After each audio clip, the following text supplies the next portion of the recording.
says that it's to the webinar list, but I don't know who's on that and who's not on that. Okay. Everybody in our group, everybody who showed up on the first meeting, So Philip and Philip and those. everybody, yes. Okay. All right. So there is also two lists which I'm using is the old webinar group Okay. as well. And then there is our whole society list. Okay. Thanks. Well, we'll probably wait a couple more minutes just to see if the people from abroad are going to join, but that's fine to start with questions and then go to Jeremy. And then I don't know, Evan, are you prepared to do something today too? Yes, I don't have a readout or a sheet to go with, but I have 19 and 20 prepared to sort of get us into those two sections there. Yeah. Okay, thank you. Mhm. And Olga, should we have time? Are you ready Yeah. to go as well? Yeah, yes. But let me ask you a question because I think it's relevant to everything we are doing with evidence and everything else. I think, yeah. Can I? Sure, go ahead. Well, I wanted to ask you if we can focus a little bit on method, on what exactly is the technicality that Husserl is using in bringing up all these descriptions. The reason that I'm asking is, well, the method is clearly phenomenological reflection, so it's first person explication of consciousness. But what in this explication is the matter of his direct seeing. What is it that he is seeing? In other words, what is it that he's intuiting directly, and where is the inference in this? What part of it is a priori, what part of it is in the given? I know it's a hairy question, but if we can spend a little bit of time on this. The reason I'm asking is when I'm following Husserl's description, especially in the last section that you asked me to prepare. So this is the description of evidence as the evidence is shaping. It's temporalized description. So I can see where the certain structures are readily given. For example, anticipatory part, he can lift it, he can describe it from what's observable in one's consciousness when there is this temporalized observation going on. But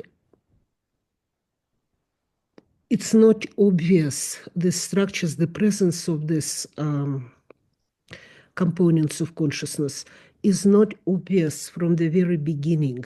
It's becoming obvious only after he describes the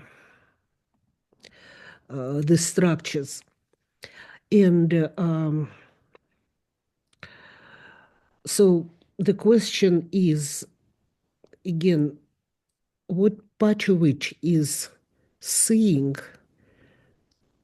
what is seen, what is logical construct, and what comes from his a priori concepts. And I'll bring in one more piece here that when one follows the logic or the explication of consciousness as it happens, for example, in Vedanta, which I was studying at length, there is a similar effect, so to say. So they tell you you are already enlightened, and then there is a reflective logic which leads you to uncover in consciousness that aspect which means that you are enlightened if you are finding that aspect in consciousness. However, it's not possible to say whether this is something existing in consciousness and brought to visibility just simply because it wasn't noticed or maybe covered by the flow of ordinary cognitions somehow, or whether it is constructed by a very keen creation of reflection in a certain manner. And this applies, I think the question applies both to Husserl's dealing with consciousness, but also to those traditional dealings. It's just that the angle of vision is different, you know. But so, how do we account for the existence of the realities that he describes? Mhm. So, welcome to Julia and Philip and Christos. Olga had asked if we could start with some questions, and so hers is the first one, and then we'll go to Jeremy and Evan for their sections. Um, I don't want to spend too much time prior to the third meditation answering your question, Olga, because that's basically the answer is the whole of the third meditation. But what I will say is this. Um, Everything is rooted in givenness for Husserl, at least insofar as I read him. So if with Kant there is an intimation that the a priori or the transcendental is separate from the concrete or the a posteriori, that's not true with Husserl. The transcendental is not um, some other kind of thing that's happening where the concrete is not happening. Rather, we discover the transcendental as the happening that is structuring the concrete. So, whereas for Kant, you would have to deduce the categories, and he can't quite deduce them, right? Like you, it's more like with Merleau-Ponty that the infant or the child reads the categories of color off of the givens themselves. Only with Husserl, it isn't just categories like color, it's also noesis, noema, all of these things that are prior to Husserl not seen, but are in fact readable when we turn from the transcendental to the concrete. So your question is excellent. It really takes up all of Husserl. You're right to ask it. But I think the short answer is everything, even in transcendental life, is rooted in givenness and for Husserl. And there is no deep separation between transcendental and empirical. Even though there is, like, I am anonymous, I am not Peter when am also the transcendental ego. Nevertheless, if what was happening in transcendental insight is not happening in the concrete engagement, then it's no longer valid for for phenomenological description. Um, I have more. Would you rather read I and yeah. I don't trust myself to leave enough time for Jeremy and Evan, so I would just want them to go, and then maybe we could return to your question. I don't want to cut you off, but at the same time, I feel like Jeremy's been waiting for 3 weeks, and I don't want him to feel bad because I keep running on. But having said that, like So what I'm going to start with, I think, does also address that very question. oh, I'm glad. Mhm. But and so we'll turn to you in just a second. But does anyone else have a rather brief question like Olga's that we could start out with if something's been on your mind before we keep going? So you're all ready to go? Okay. I have Christos, yes, a go ahead. brief reflection on what Olga mentioned. it made me think of 2 points from psychoanalysis. One is this point of encouraging that which is already present but not overt in the person, sort of, working the good with the good, sort of helping the person, for example, see what they themselves cannot see in themselves as present, and sort of amplify that. And then the other one is something about the present or sensed, or in some way present, but not articulably or ego sense or discreetly kind of present. And there's this kind of elaboration of the connection between this kind of ego consciousness with our greater, if you would like, consciousness. And perhaps that's where the Vedanta non-dual kind of sense kind of comes in, where it kind of creates unity out of duality. And yeah. Thank you. That's good. Anyone else?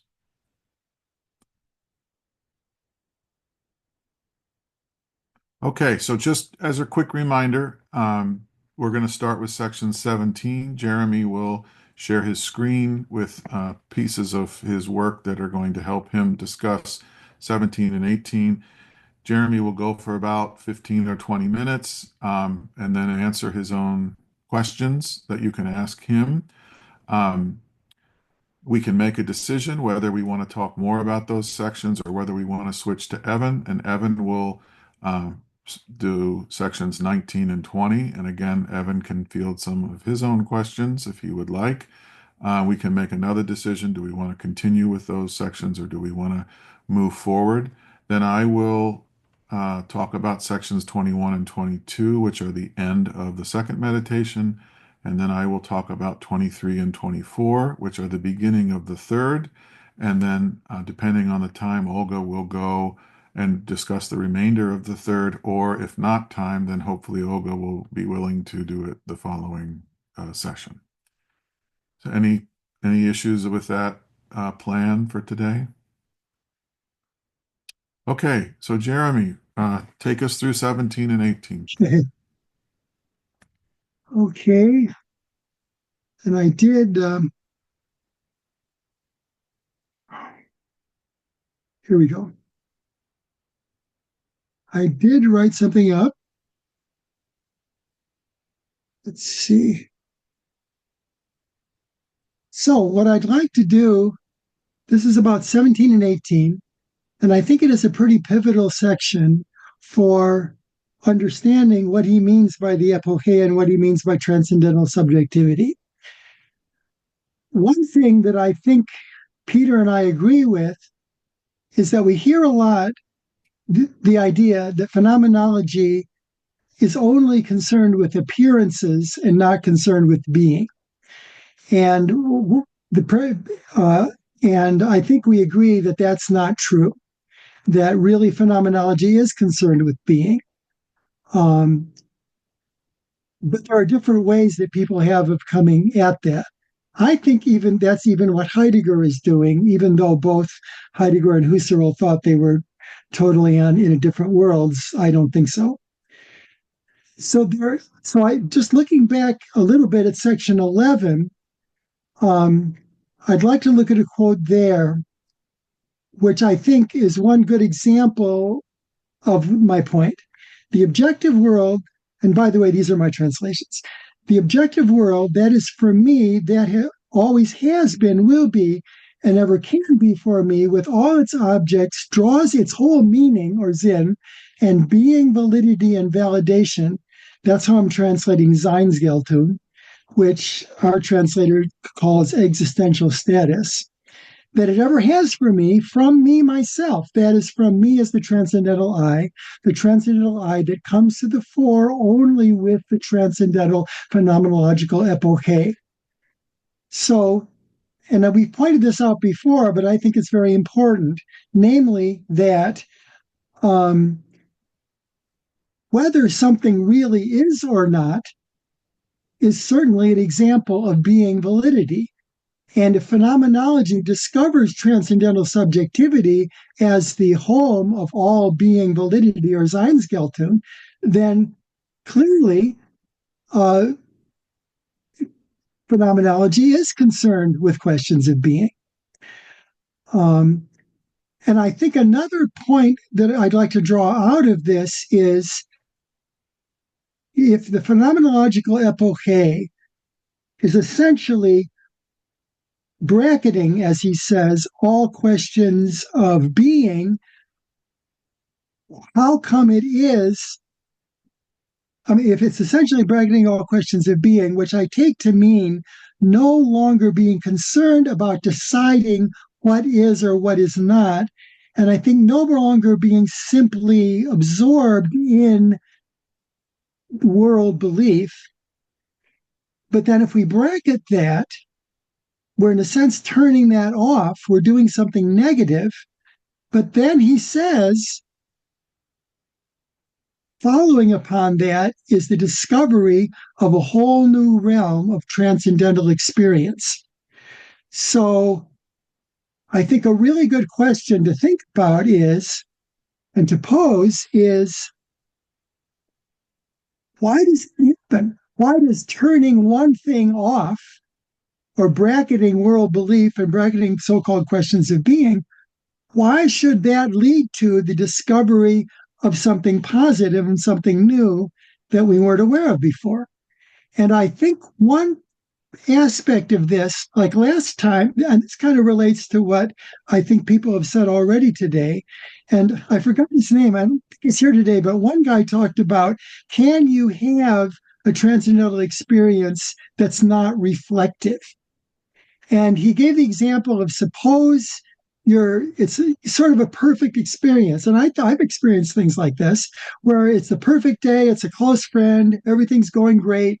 And at the moment it just hits you, gosh, it doesn't get better than this. This is what life is all about, without particularly reflecting, with being involved. And I think what that points to is, and I don't think Husserl really drills down on this, but I think what it points to is that there is, yes, the epoche is something deliberate, and yes, reflection is something deliberate, but whether or not transcendental subjectivity comes to appear to you in a way that it hadn't before, I don't think you can make that happen. I don't think that can be part of a method.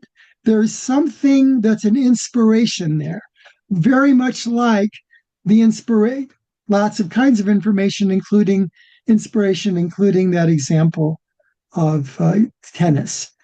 And I think that this, I don't know a whole lot about Vedanta, or though a little, and I think that this really is not exactly the same, but parallel to what Olga is talking about.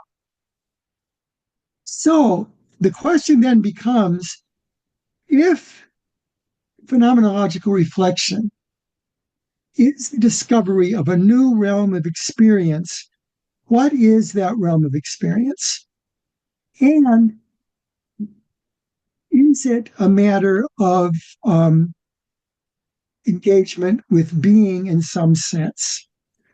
And I don't read this next quote, but here it's clear that he says, well, natural being is a realm whose existential status is secondary. It continually presupposes the realm of transcendental being. So there is natural being, but it depends on transcendental being. And in section 23 that we're going to be getting to, he quite explicitly admits that phenomenology is concerned with questions of being in a sense. Until now, it hasn't mattered whether we were dealing with existent or non-existent objects, with possible or impossible objects. This distinction, that is, between existence and non-existence, is not, however, set aside through our holding back from deciding the question of the being or non-being of the world. Rather, the distinction between existent and non-existent is a universal theme of phenomenology, ranked under the titles reason, unreason, understood in the broadest sense, and those titles as correlative to being and non-being. So here he's saying quite overtly that the question of being and non-being is not only not excluded by phenomenology, but in a sense is one of its very central concerns. And then in section 24, this is where evidence comes in, because it is through what he calls evidence that the being or non-being of something is evident. And he talks about in the broadest sense, evidence is a universal root phenomenon of attentional life, the very distinct mode of consciousness of the self-appearing, self-representation, self-giving of a matter, in the final mode of being there itself, selbst da, immediately intuited, originally given. So I think this is a really key question. What does he mean by the reduction? What does he mean by transcendental subjectivity? And by the reduction, it turns out he doesn't mean excluding questions of being in every sense. Rather, it really is getting at the question of being in the deepest sense. And that in some sense, being depends on transcendental subjectivity. So if so, what is transcendental subjectivity? And in sections 17 and 18, he gives kind of an overview of all the different forms of constitution. In these two sections, if you expand it, it's like most of the rest of his books. And I just wanted to kind of review that, using as an example a physical object. For some reason, he chose as a die, ein Würfel, which I guess means like a die that you gamble with. So, and then I'd like to look at so I'm going to basically look at part of a quote in section 17, and then a longer quote in section 18. And in this quote in section 18, I think he says a number of things that really offer a lot of insight into what he even means by transcendental subjectivity and how it's related to being.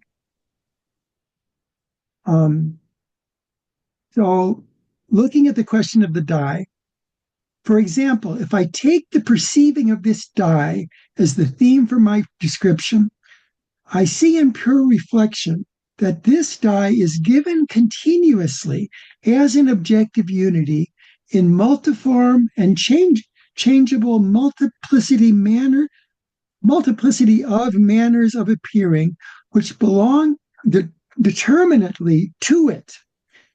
Thus, each passing cogito holds in consciousness its cogitatum, not through an undifferentiated blankness, but rather in and through a definite structured manifold that has a completely determinate noetic buildup.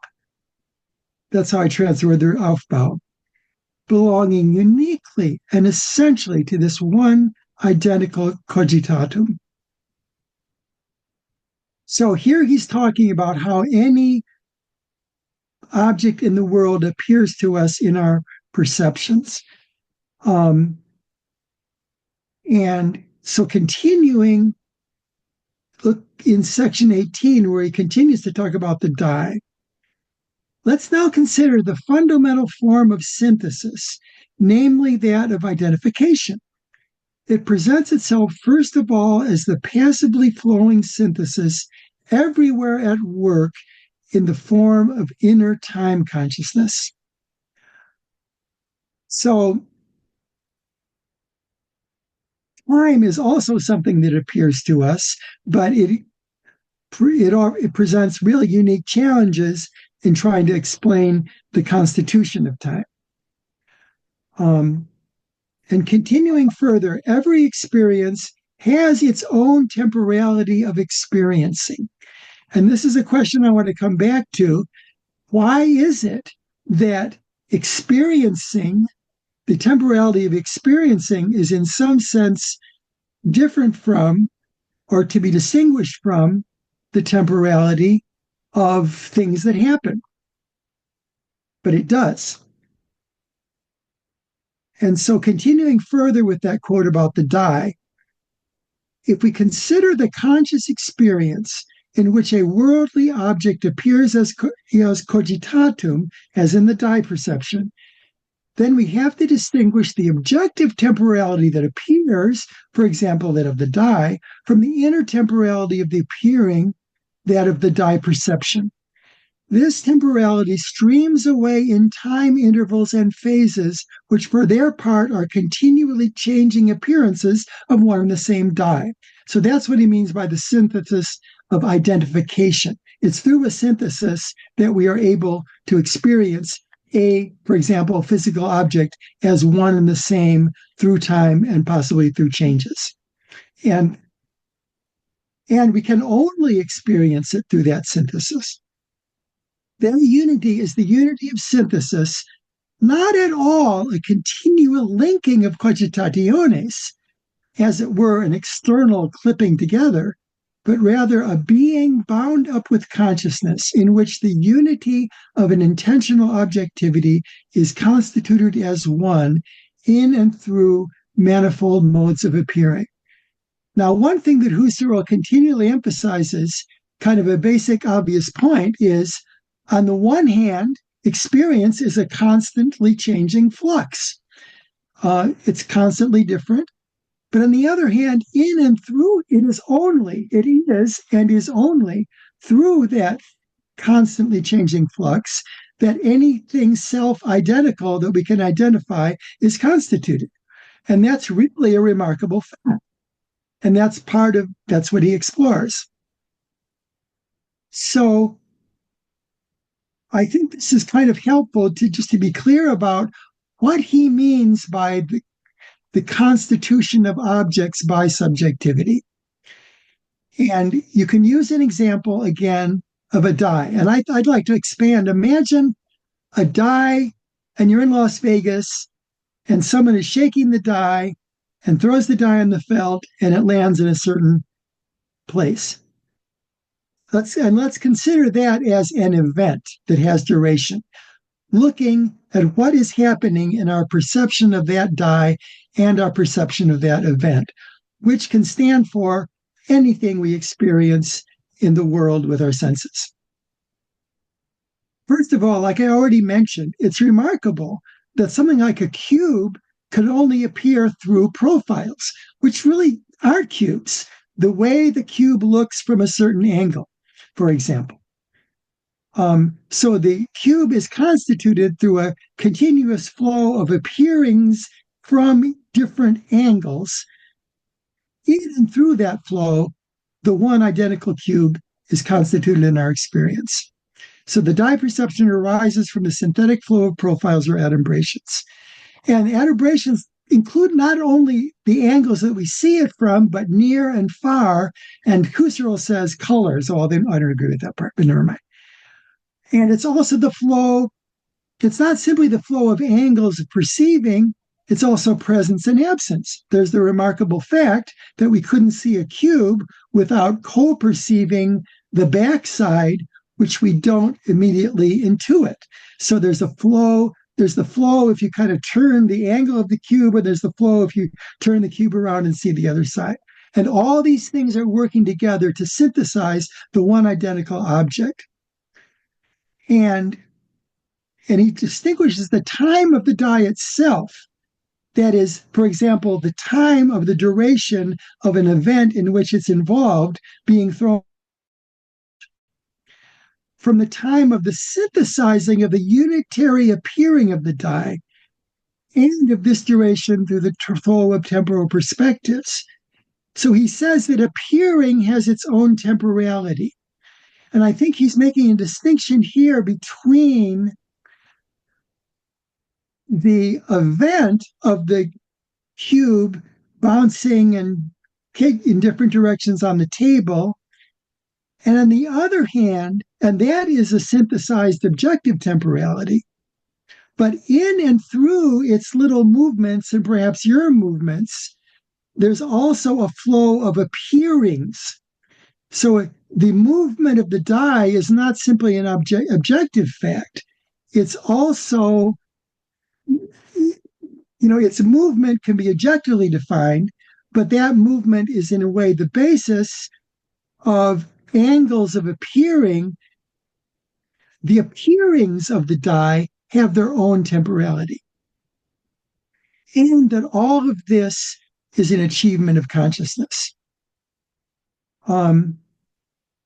And of course, I don't think I will go into it now, but Husserl has a whole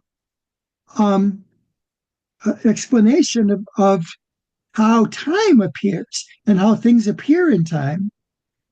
And just one small part of that, I think the key point is that if I saw something a minute ago, what I now remember is not simply seeing it a minute ago and the time that has passed. What I also retain is the perspective on time that held a minute ago but no longer holds.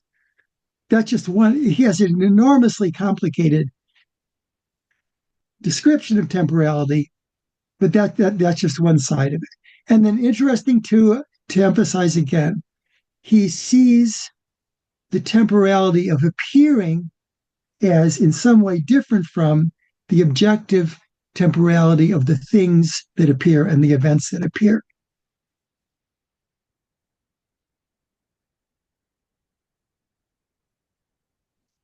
And I guess another point I like to raise about this, Husserl, part of his achievement, a huge part of his achievement, is this incredibly detailed description of the syntheses of consciousness, and also what it even means that there are those syntheses. But one thing that has always bothered me, and I think it kind of comes up in this quote in section 23 about the selbst da, something there in person before us itself. And I think he's right that, yes, it is only through all these manifold syntheses that we can have something being there in person itself. But does this huge manifold of syntheses really completely explain the fact that some things are actually present and other things are not? And I don't think it does.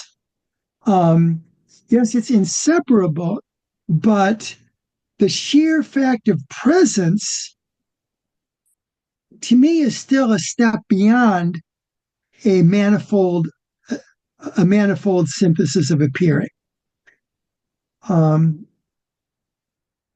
So I'd like to finish with, I wanted to kind of to discuss the die, because I think, again, it's a really good example of what he's talking about when he's concerned with at least the appearing of objects in the world and what it is that phenomenology discovers. And in analyzing transcendental subjectivity, it discovers these incredibly intricate and complex and interweaving syntheses in and through which objects that are there appear. But does it really completely account for that final step where we distinguish between that which really is from that which is not? In any case, I think that's an important question.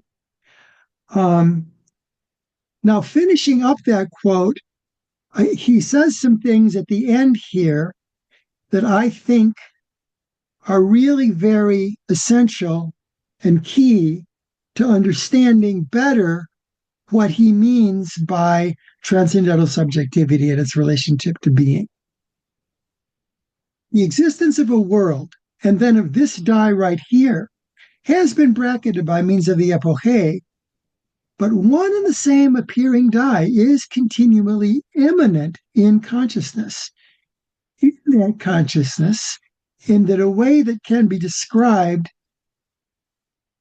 and here I'm a little uncertain about the translation. But anyway, in a way, but in that consciousness, in a way that can be described just as the one and the same is.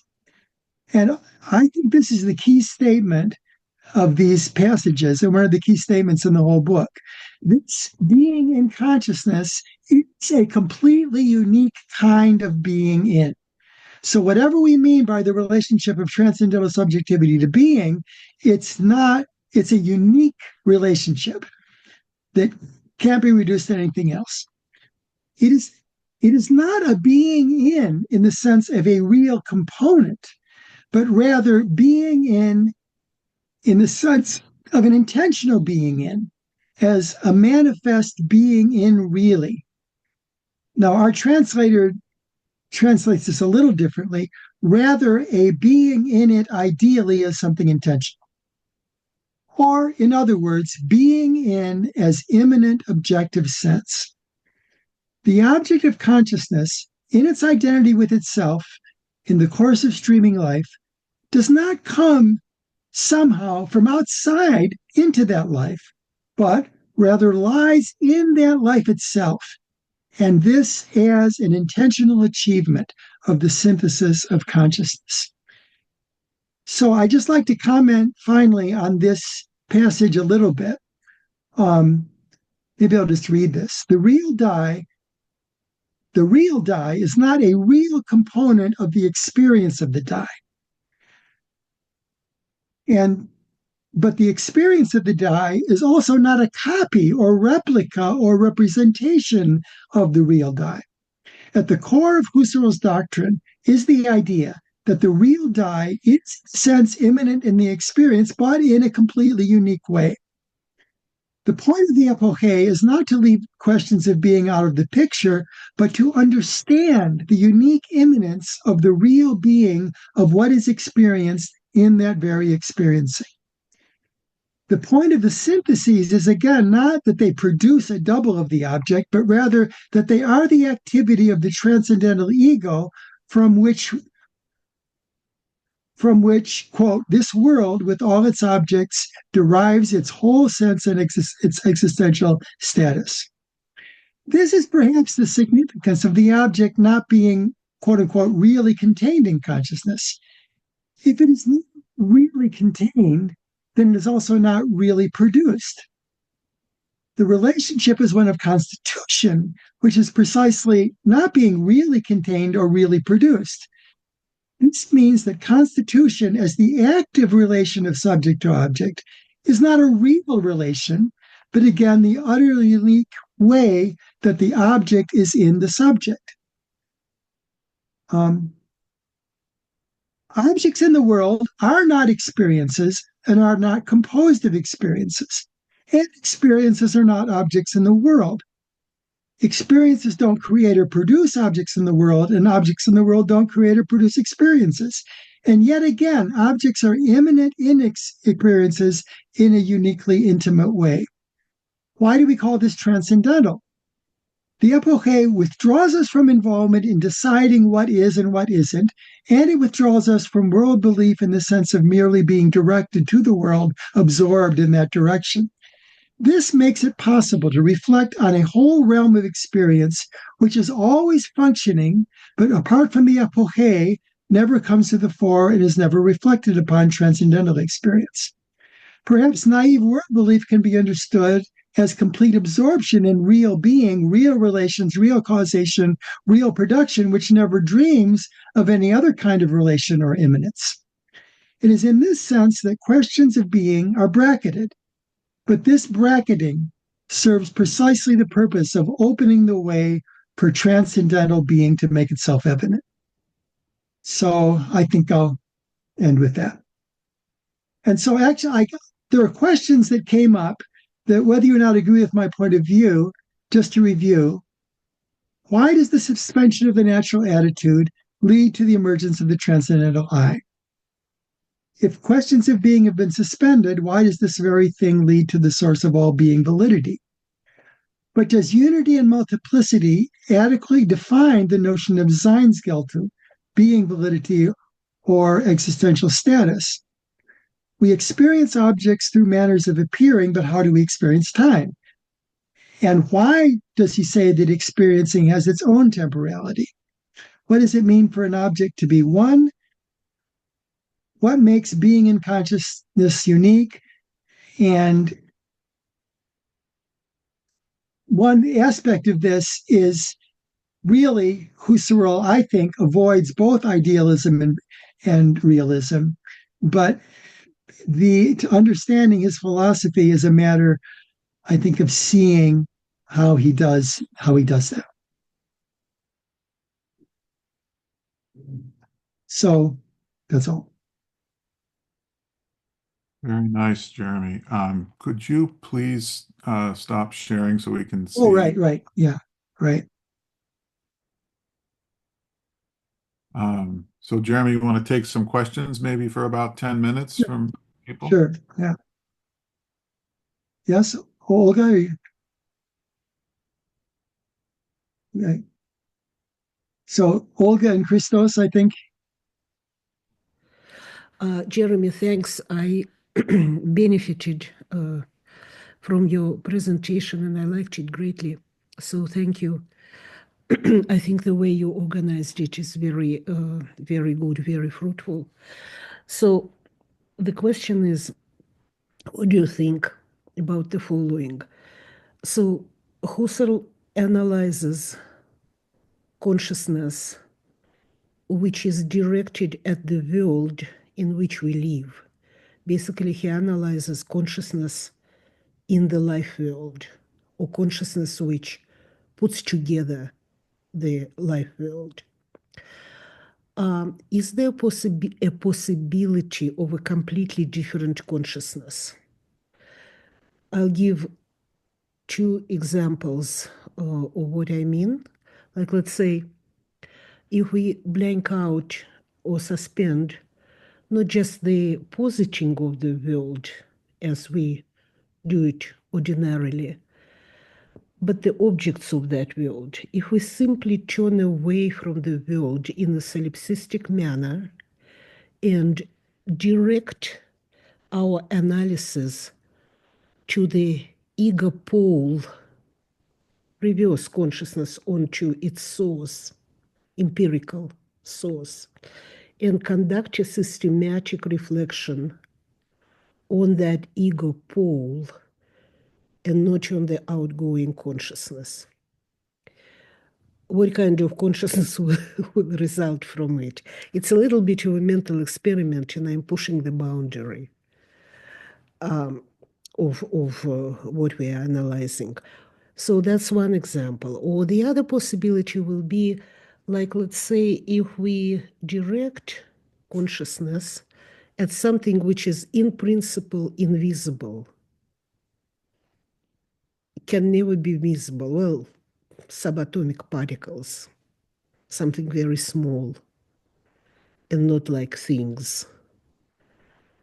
Can we analyze that kind of consciousness reflectively, and what kind of consciousness would that be? I mean, Husserl talks repetitively about the accomplishments of consciousness. So this whole world, right, the way we have it, the real world, is an accomplishment of consciousness defined by certain manner of existence of this world for us. But what if we have an idea or a possibility of different worlds, the world of pure subjectivity? Is there such a world? Or the world of completely things invisible? Do you think that consciousness can handle that kind of challenge? And what kind of consciousness would that be? Can we come up with a picture? Well, I think if you stick with what Husserl himself says, first of all, he says it is thinkable that there could be an I without a world. And he says consciousness is absolute, the world is relative. So he thinks that's thinkable. Also, he says, if I recall correctly, there cannot be more than one world, and we know that. So I mean, I'm just referring to what I clearly pretty sure I've seen him say several times. And then the third one is if we reflect upon the I, he thinks we can do that. He thinks we can understand the idea of a pure I is a legitimate concept for him, and he thinks that's something. In other words, the I above and beyond any particular world, any particular act, any particular feeling, there is still always the one who experiences the act, the world, the feeling. And that's what he means, I think, by the pure I. He talks about that in Ideas 2, especially.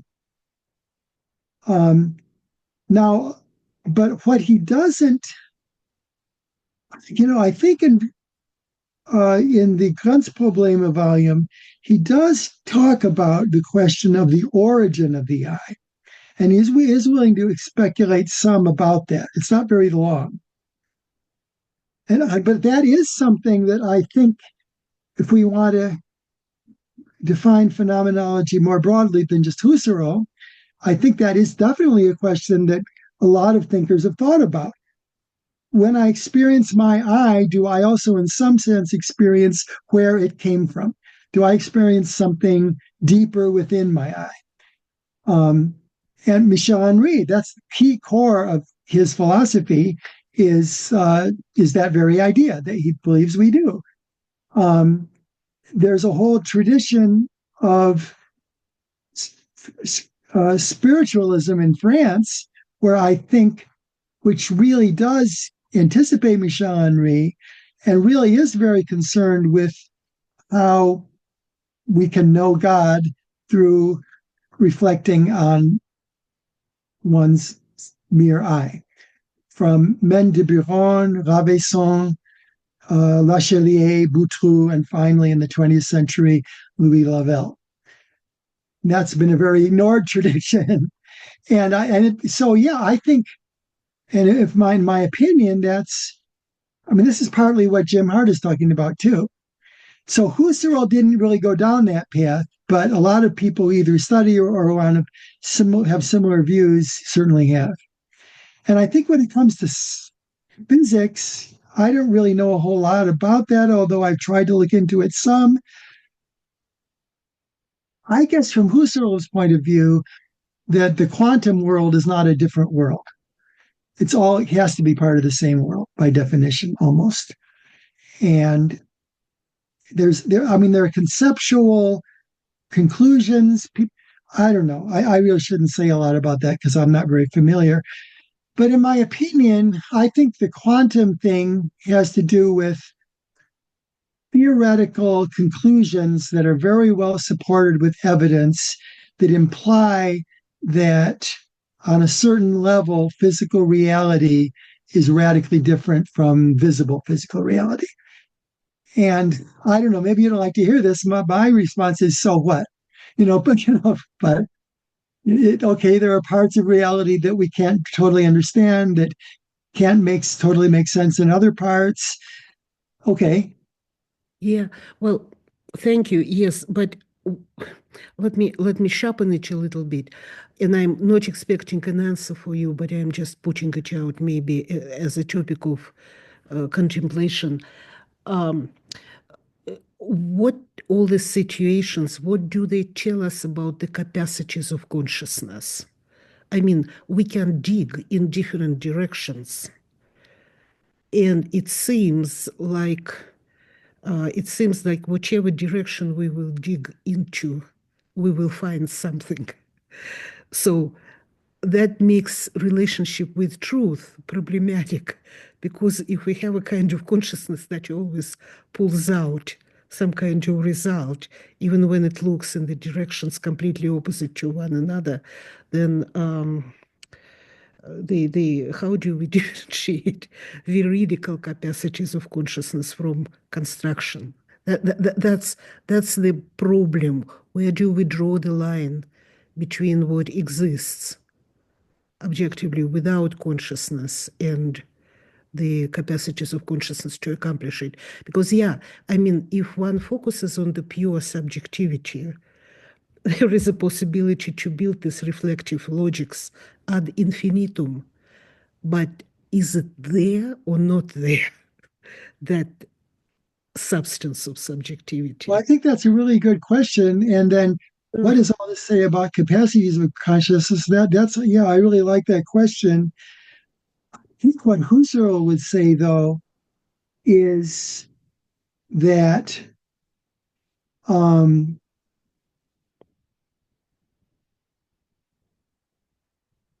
I think he would not accept what you were saying. He would say it's the capacity of consciousness is to know the truth. And transcendental subjectivity is that very capacity. And so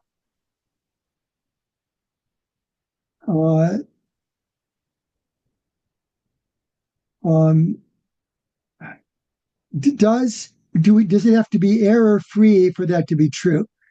Do all questions have to be possibly resolved? Maybe that's the answer, an answer that, yeah, okay, maybe there are some questions that can never be resolved. Yes, people are making mistakes all the time, the whole problem of error. Do either of those imply that the essential nature of consciousness is know the truth? And I think he would say, no, it does not imply that both can be true. That consciousness is not all powerful, but its essential nature is to know the truth. Yeah, okay. And I'm not saying this to be difficult. I'm saying this because I really think that's Husserl's position. Mm-hmm. And maybe I agree with it too, but I'm trying to, really be clear about what, as far as I can tell, Husserl's position would be. Thank you. Maybe one more question before we go forward. Didn't Christos have a question? Yeah, I'll ask part of it. So you mentioned about constitution, and I was thinking about Platonic participation, and as sort of this idea that I think is more psychoanalytic idea again, sort of the consciousness as a permeable membrane, and sort of a proto-split of reality, ideality, perhaps, or psyche, physics, and so on.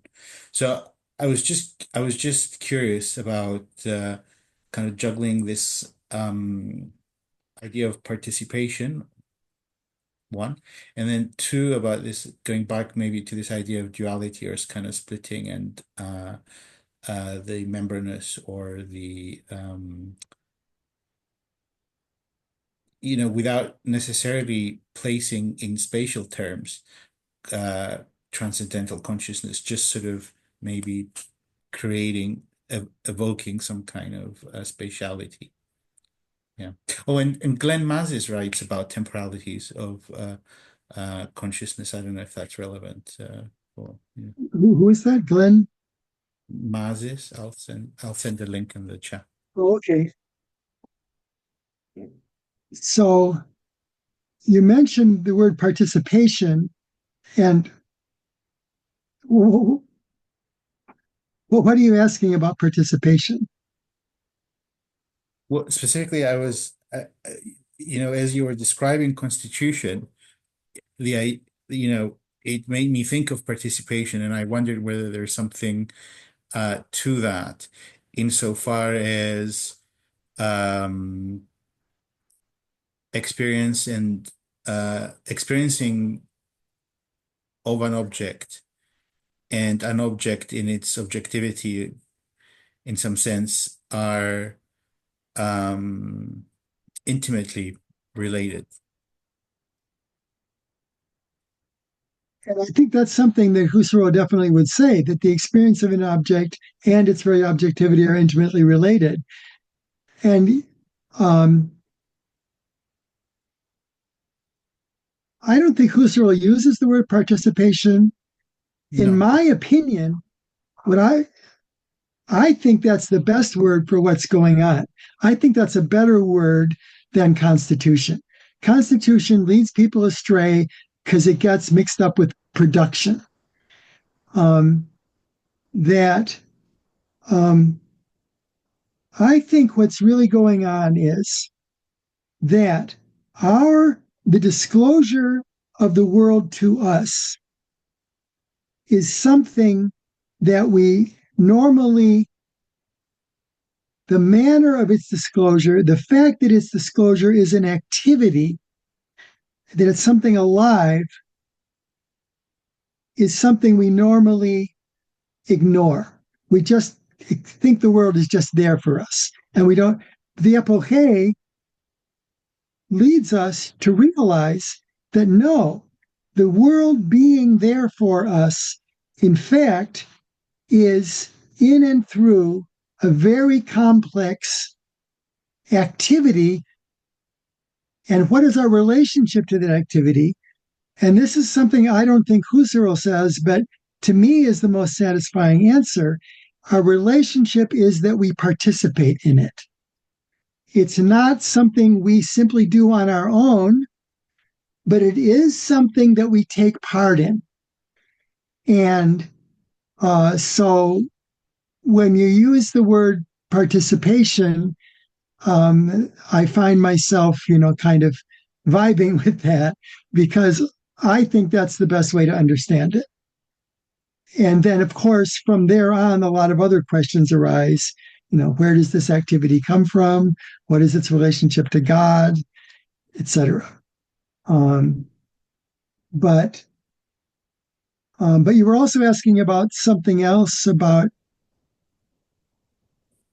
Yeah, and just to add something more, I was also looking up, when you were speaking about evidence, but kind of the spontaneity of evidence, perhaps instead of that kind of lineage to Kant. And I was asking about the membranous, an idea of consciousness as membrane, sort of membrane between a kind of world. I know you said there's only one world, but in a sense already there's a description of at least two different worlds of experience and of objectivity, and to what extent a consciousness can be a membranous space between worlds or between qualities of worlds. But It's an interesting idea. And I don't think he would say two worlds. He would say being, realms of being. And they're subjective and objective. And that is a real, a big split in a big split in the world according to his understanding. And a membrane. I never thought of that, but that's an interesting metaphor, I guess. Or an in-between space, whatever. Is itself a membrane. Sorry? Maybe if we think about it, it is that which allows for things to pass in and pass out, to cross it in both directions.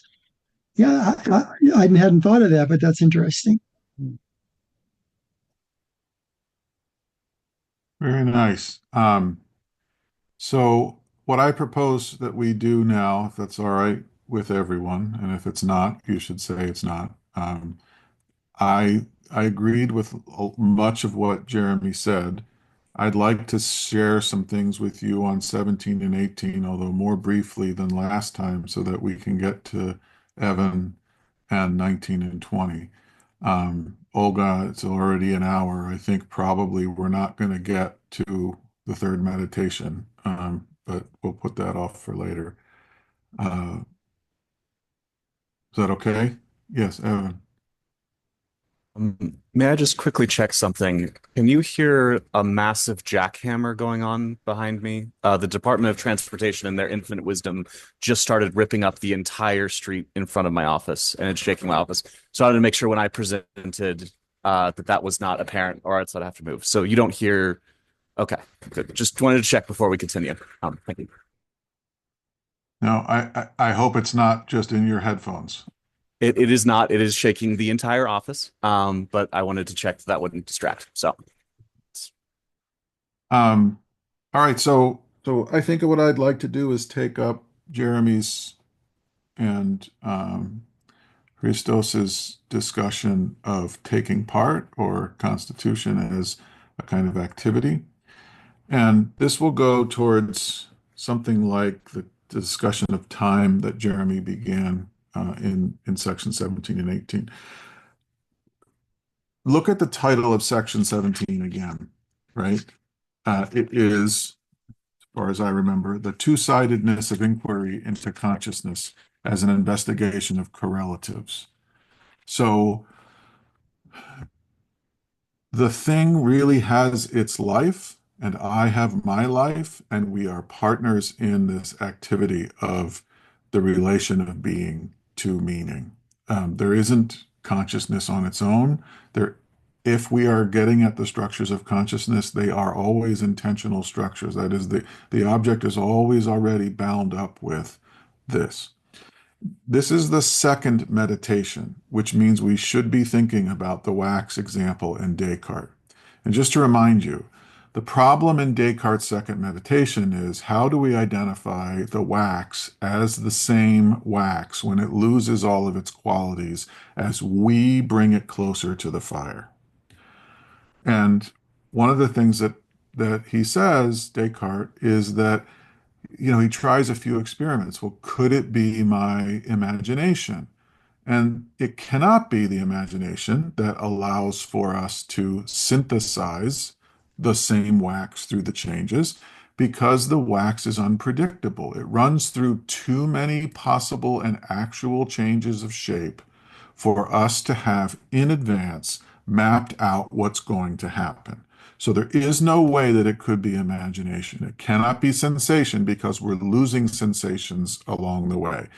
And so the only reason that Descartes sees that we can see the same wax, which is going to be like the dye that Jeremy was examining, the only reason is that the mind brings identity to the wax independently of the wax.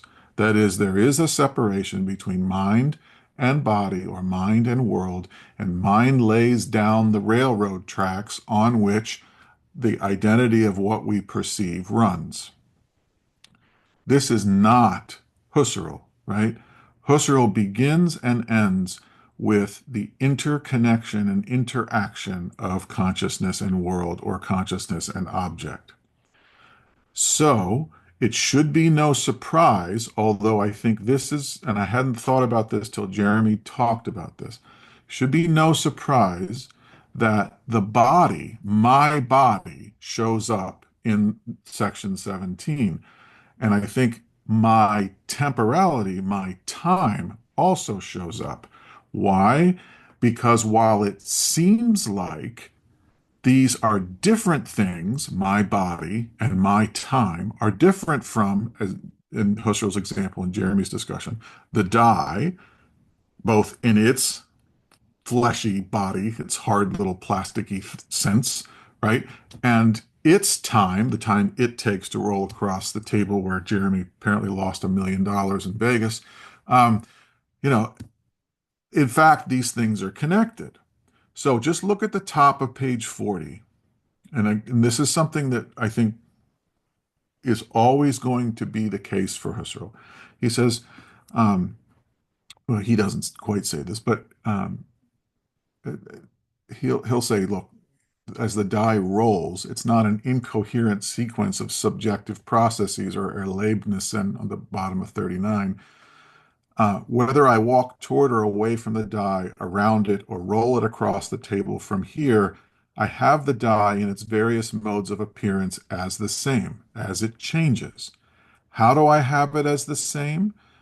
This is the top of page 40 now. Because I am always co-intending the relation of that die with, quote, an always co-intended Mitbewusstsein, which is co-conscious, though perhaps unheeded, absolute here in my co-appearing organism. So the die can show itself as the same across its differences because it is always already tied to my co-appearing body. It is my self-unification of my straightforward or immediate act, perception, with my reflection that also helps to read the die as a unity through difference. Straightforwardly, I intend the die as red with white dots having 6 sides, etc. When I reflect, I see, quote, its manners of appearance, orientational, perspectival, and so forth. I can see only one side at a time. I can see different grades of red and white, patches of shade and bright light as it moves. The adumbrations and aspects are what I notice I am aware of reflectively. And yet the reflection and the perception, the adumbrations and the surface color, the changes as it rolls, combine because I combine myself with myself, and because I am already tied to the thing by my body in a common referential situation. So I'm highlighting this point because there is never consciousness without an object. Husserl has made that very clear. And everything that Jeremy said that Husserl says, he in fact says. So I don't need to, you're right, all the things you said. But it's always going to be the case that whatever we're talking about with respect to consciousness is not a separate thing. And constitution is not my doing. It is our doing, and our includes the thing that is showing itself. So I just want to say a few more things on section 18 about synthesis. I actually think section 18 is really, really important for the reason that Jeremy said, this being in, this immanence, transcendence in immanence. The thing shows itself as outside me while being within me. This is super important. How do I synthesize the die? And that was Descartes' question, but he blew it. He got an F on the exam because he assumed the separation of the wax and the mind. That's his big assumption, right?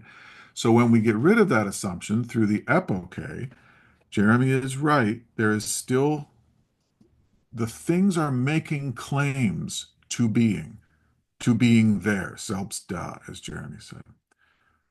It is the claim that we cannot reduce. Being becomes a claim to being. And that doesn't, that's not making less or making light of the things being. It is showing that the claim is something we cannot reduce, that we are not responsible for. And so how do we make sense of this claim?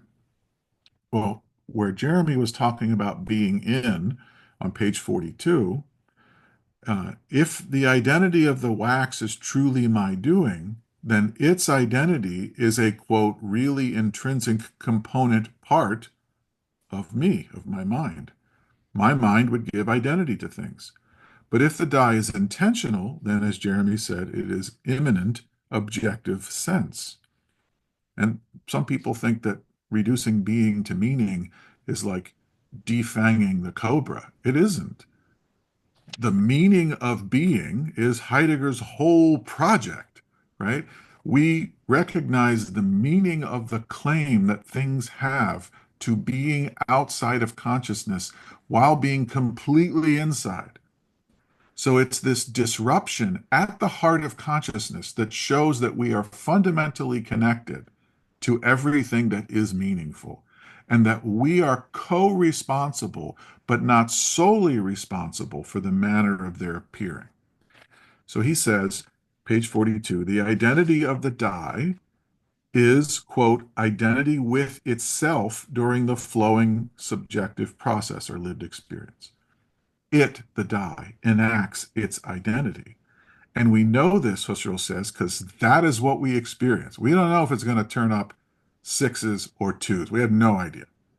We do not experience the unity of the die as that which would, quote, come into the process or the experience from outside. Yet, we cannot say that the immanence of the unity of the die is our creation, or as Jeremy said, production, even if the sense of its identity is, quote, included as a sense in the experience itself, and thus as an intentional effect, the word is Leistung, which is a performance, produced by the synthesis of consciousness. There is no verb produced, this is in the translation, in the German sentence. There is no noun effect either. I thought Dorian Kearns was a good translator. he has a prejudice. His prejudice is that consciousness is completely mental, not mental like insane, just separated, right?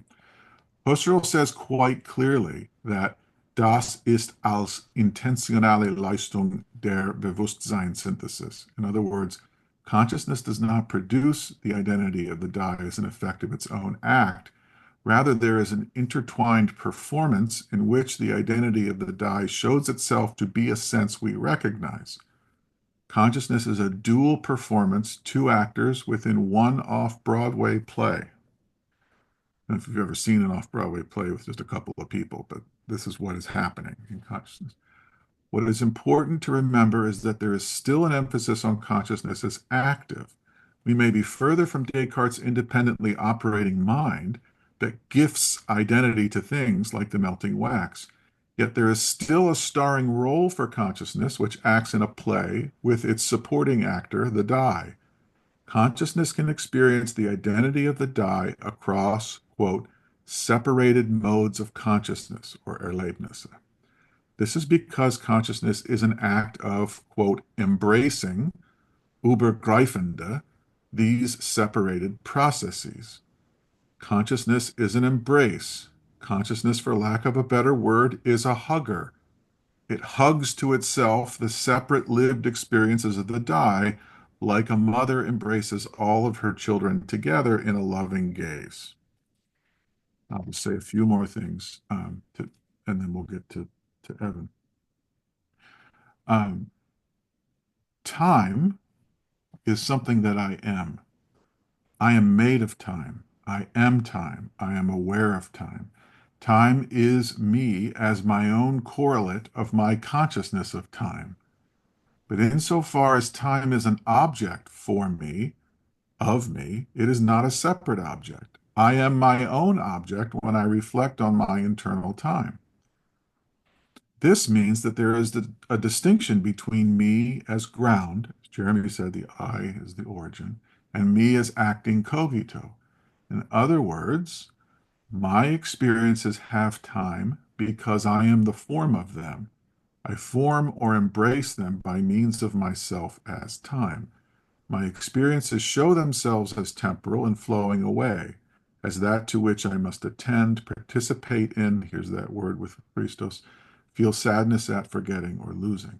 So if my body was the reference point for the die's changes, my time is the reference point for the time it takes for the die to roll through the felt.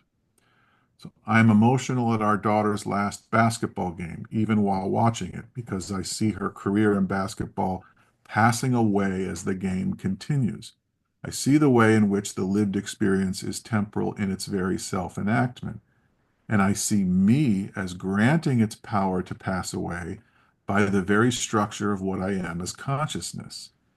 The game's temporality matters to me because I am the passing away that sees the passing away of the game and of our daughter's time as a player.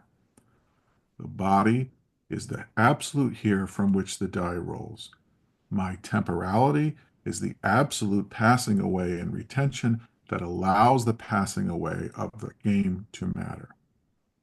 We have synthesis, then, as a possibility of recognition, as a co-performance with what is given to us as claiming self-identity, because the primordial object is my body and my internal temporality.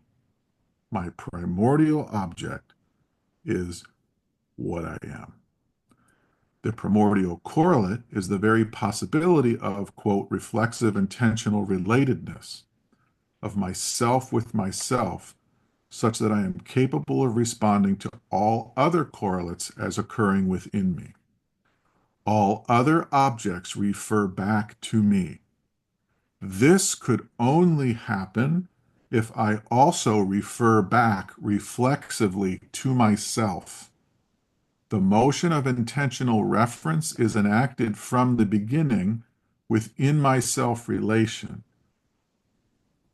I am given to myself, and thus things can be given to me. This is why I answered Olga's initial question that givenness is never not happening, right? So we are Leib Körper, we are Leib, lived body, and Körper, thing. That's why all other Körper are things I can relate to. All other Leib are things I can relate to. We are temporality, we're made of it. That's why all other temporality, the temporality of the die, makes sense to me as not me. Like if it were me, I would just make sure it ended on sixes and ones or fours and threes every single time so that I'd win every single time. It's clearly not my temporality because it very rarely does that. You understand what I'm saying? So everything about what Husserl is saying in 17 and 18 is that Descartes was wrong and that we bring ourselves to the interaction with the object, but the object also maintains its separability and separation from us while being within us. Okay, so I know that may have seemed long. For me, it was very short. I cut about 85% because I just think that Jeremy did such a great job. Maybe very quickly, two questions that I will very quickly answer, and I really want to get to Evan. Yes, Olga. If in defense of Descartes, if I am temporality, what does it make to my immortal soul? I'm not sure that that's in defense of Descartes, but but I don't know how to answer that except to say that the very identification of the transcendental layer and of what Jeremy said quite accurately, that it is thinkable that consciousness can be apart from world, does mean that it might be thinkable that consciousness does not have to have a body. I think he deals with that question in Ideas too. However, the thinkable does not mean the actual.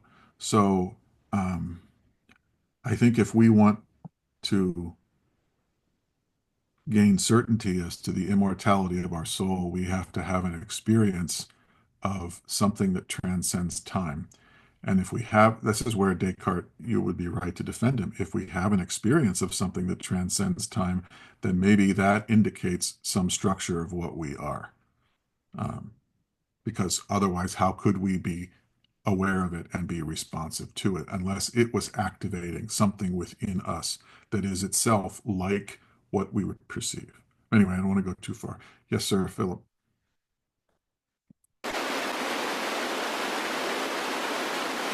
Philip, you have a lot of static.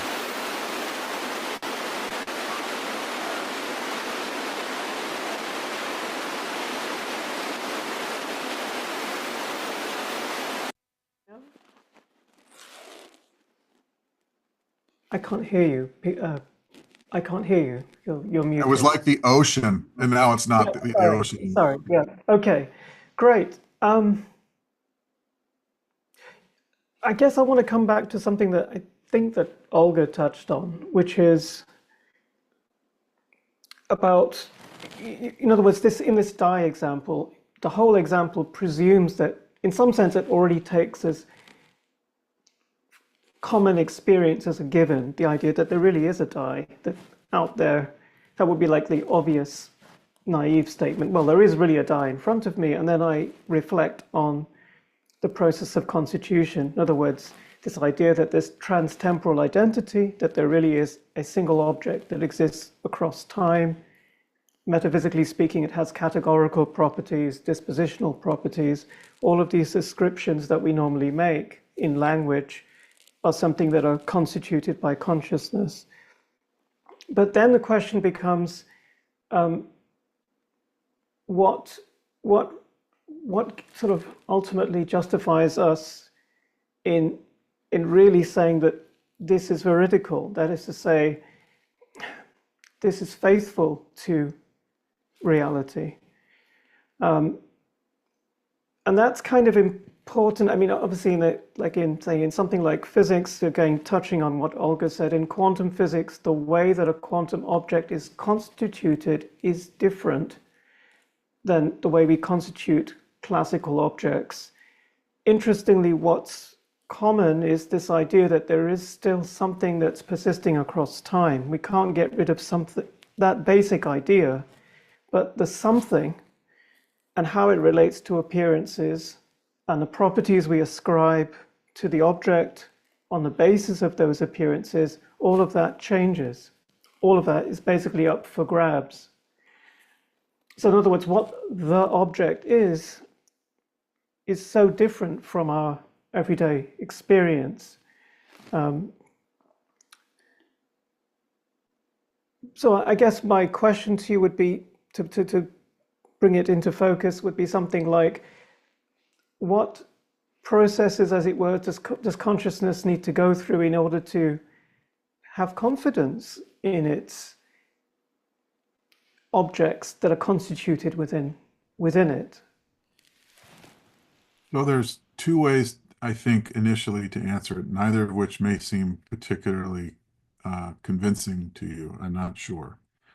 So one way is to say, as Husserl does much later in the Crisis, that although science tends to reductively ascribe mathematizability to a bumpy life world, nevertheless, the life world supports science in that mathematization and also literally says it pulls the insights back into the life world so that we are now operating according to optics of Descartes or quantum mechanics by physics. Like we literally live our lives according to those lenses, as it were.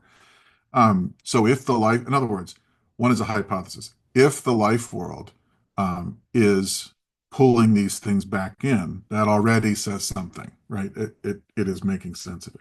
I think the other thing that Husserl would say is that it's, yes, of course, which is not to diminish what you're saying, but he would say, yes, of course, there are different regions of object, and every region of object determines how consciousness is bound up with it.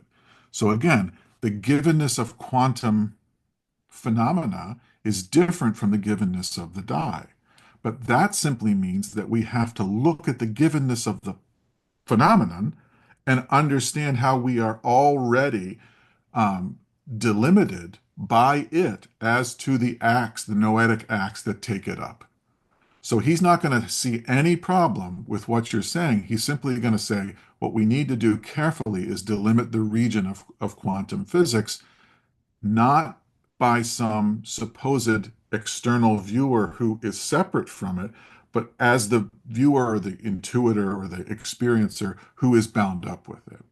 So we have to put ourselves, we have to allow physics to do its work and do the transcendental reflection on physics to be able to talk about the meaningfulness of the quantum posita within the experience of it.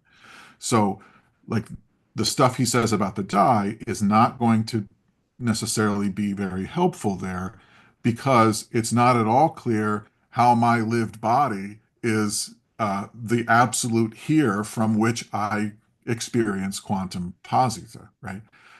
But at any rate, I think for him, the structure is the same. We take our cue from the givenness of the object. If it is in fact given, it shows us what we are already doing if we methodologically approach it with the transcendental subjectivity that Husserl's talking about. Does that help? That's great. Thank you. That really helps. Thank you. Okay. Tell me if not, right? But I hope Yeah. it does. Marvin. Yeah, can't hear you. Sorry. Sorry. I had a question in this section. Let's see, it's kind of in the middle of page 40, the end of that long paragraph. It says, each passing cogito intends its cogitium not with an undifferentiated blankness, but as a cogito with a describable structure of multiplicities, a structure having a quite definite noetic noemic composition, which by virtue of its essential nature pertains to just this identical cogitium. And so I'm wondering about this essential nature. Uh, isn't this like essentially a supposition or assumption? Maybe it's a necessary assumption for this style of philosophy, but it sounds essential nature sounds kind of Kantian, like the thing in itself, and also like this quite definite.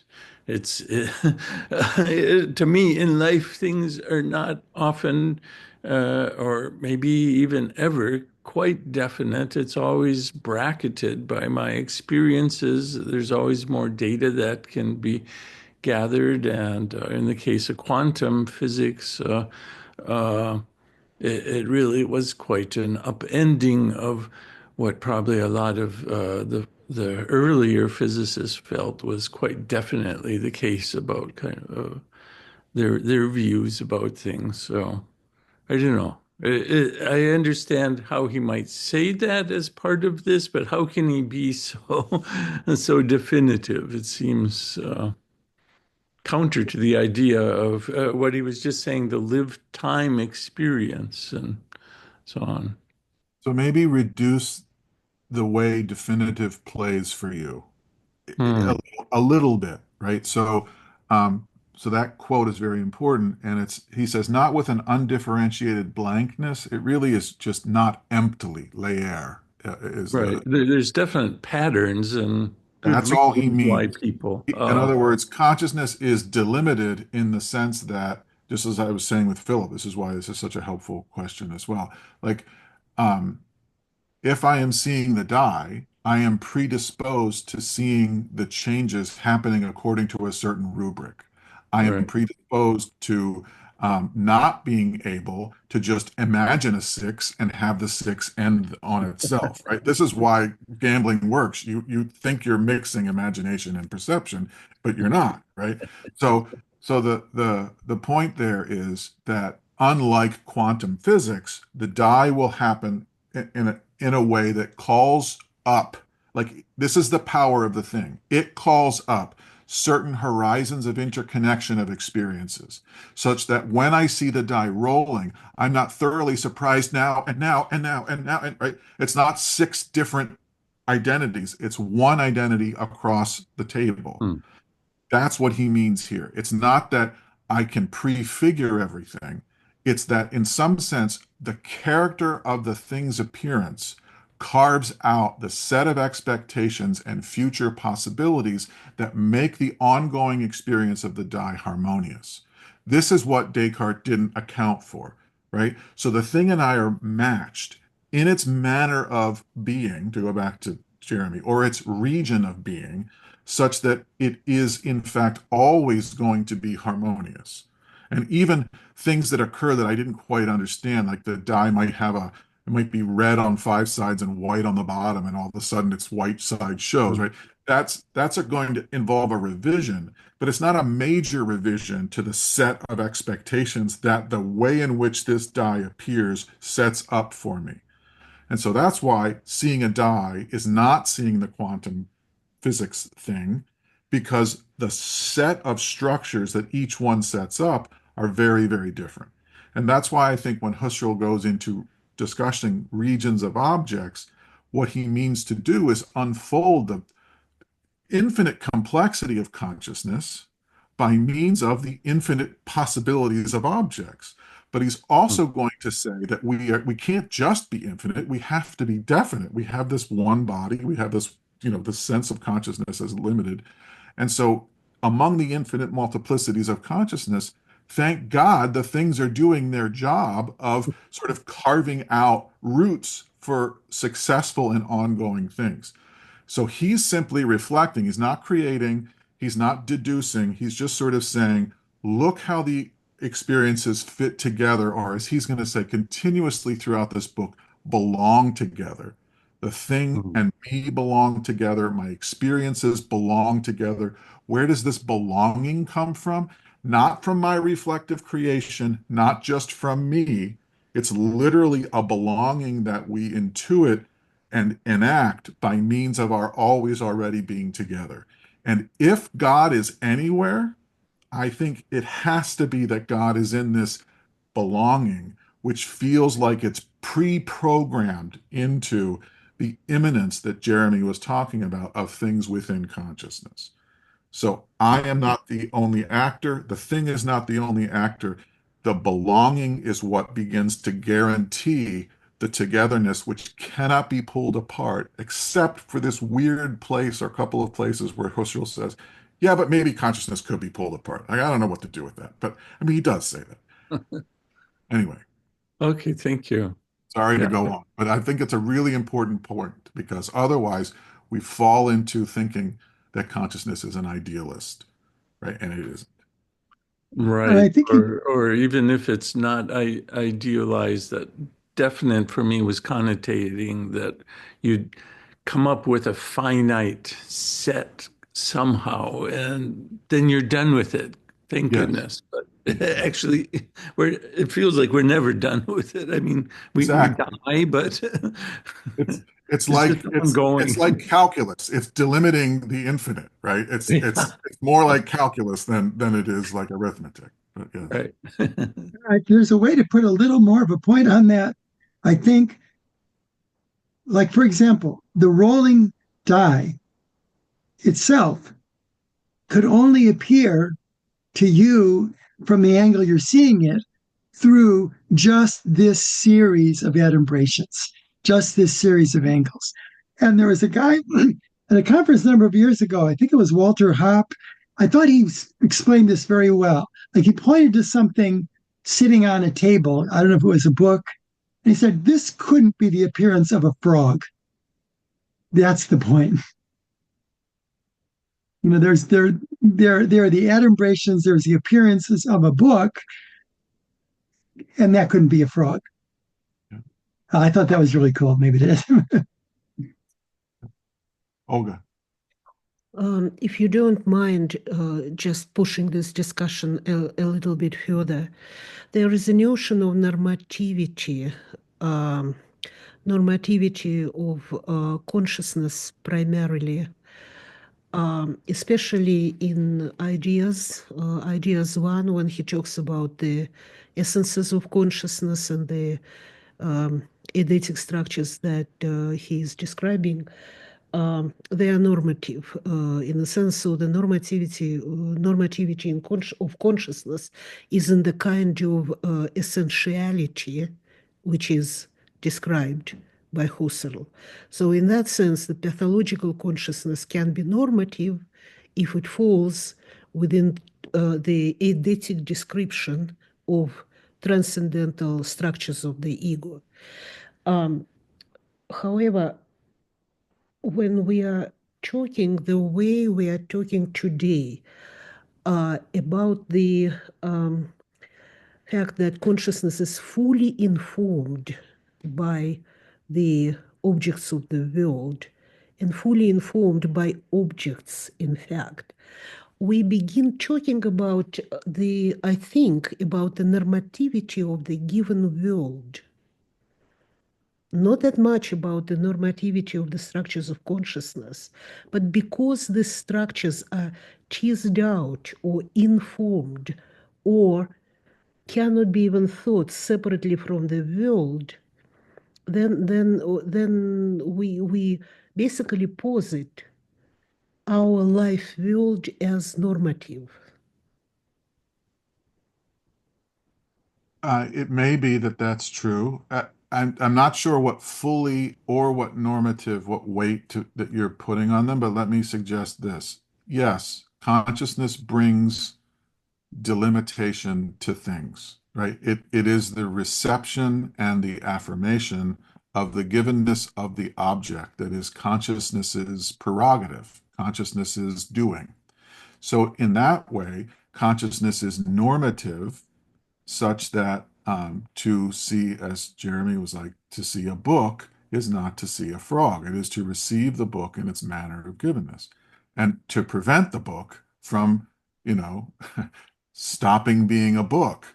Uh, it is also normative. The thing or the world is also normative insofar as to see the book requires that I be in the room with the book, or requires that the light be on, or whatever it is.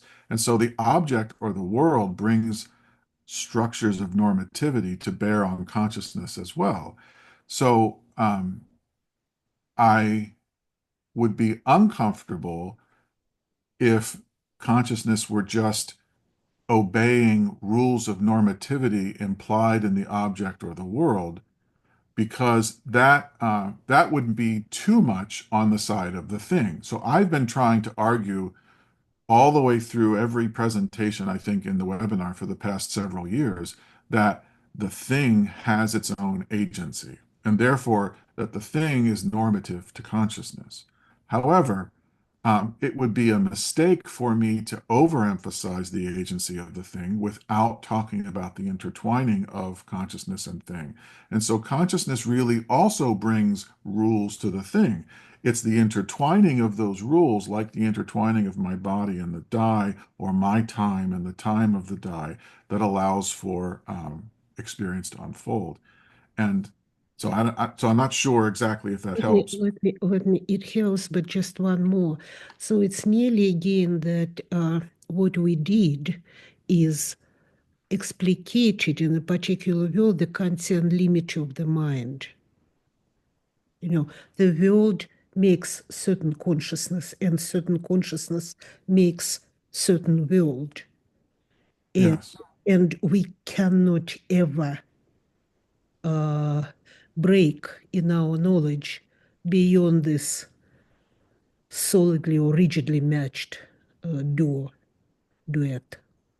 Unless the interaction with world and consciousness propels us towards a transcendent that is implicated in experience without being given an experience. I mean, that's really what religious experience, I think, is trying to suggest, is that by means of the normative structure of noetic-noematic correlation, that things could be given without being verifiable.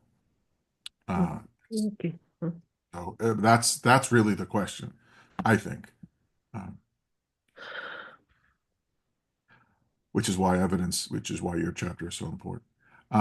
Evan, I'm doing a terrible job, but how long is your presentation going to be? I can do it in 15 minutes. I know that doesn't give us a lot of time to talk. I'm wondering almost, so let me pitch how I understand 19 and 20 is I think 19 is largely finishing up with the dice. And I think in a very strong way, we've kind of been running a little bit ahead when we're talking about rolling the dice. Because I think 17 and 18 are really just talking about perceiving the dice and the fact that it has sides. It's when we get to 19 that we really talk about horizons of potentiality, which is really when we start rolling this thing. I think 20 is then moving to a different conversation. And so I think we could slice this two different ways. I'm going to go through and maybe pause after I finish 19, and then we can check in if we want to maybe leave 20 for later, because I think he's building from 19, but he's kind of moving in a different way into looking at the particular nature of the particular nature of intentional analysis, which is built on the dice there. So shall we do 19 and then check in halfway there? My methodology largely here is you should pull up, if you haven't already, the Cartesian meditations. I'm just going paragraph through paragraph and describing what I read as the argument as it was developing, where in your own reading of it, you got something else or you think I got something wrong, please highlight that so that I can have better notes and we can all kind of build these notes together. That's the methodology I'd like to use. And one thing to begin with, just as a meditation or a thought here, is with the rolling of the dice. If what we were saying about gambling having any importance, or the meaning of the dice having any importance when I roll it, if I do get a 6, there also has to always be in that act of rolling the potential that it could have been a 1. Because if it just becomes the actuality that it was a 6, then that is a meaningless statement. You can't gamble if there's no thought that it could have been anything other than the 6 in that moment. Which goes into interesting questions of determinism, but I don't think he's more descriptivist at this point. So going in here to the first paragraph of 19, Husserl talks about the multiplicity of intentionality belonging to an cogito as being more than just the cogitationes, more than just the thinking bits there, which we have been exploring thus far, as it relates to actual subjective processes. The word actual and actuality is introduced as an important theme considering the intentional life. And the important line here in this paragraph is every actuality involves its potentialities, which are not empty possibilities, but rather possibilities intentionally delineated in respect of content, which is kind of what I mean by if I roll a 4, I have to have as actually within that world of what was going on with me rolling a 4, that there was a potential for 2, that there was a potential for 1, is kind of what I think he's getting at there, which is what he really gets into in the second paragraph, where he talks about the fundamental trait of intentionality is that of a process horizon or a horizon of reference. He gives an example of the object, which we externally perceive, and in that we genuinely perceive certain sides of the object. But then there then are also meant or anticipated sides, which we do not see, but have a we have at first a non-intuitional emptiness as the sides that are coming now perpetually. This idea of the empty anticipated sides of perceived experience is what Husserl means when he talks about pretension. And this is the word that drops in here in the second paragraph is pretension. The pretension is spatial. We can turn to the dice or look at it at different angles, but it's also temporal and it extends into our past, into our recollections, that is to the mint of the now of perception. So I kind of have to know that the dice has 6 sides and understand its nature a little bit before I roll it to understand its horizons. I had to have an awareness the street outside of me could become a construction site, and I thank you for your patience if this is a little scattered at moments. Getting to paragraph 3.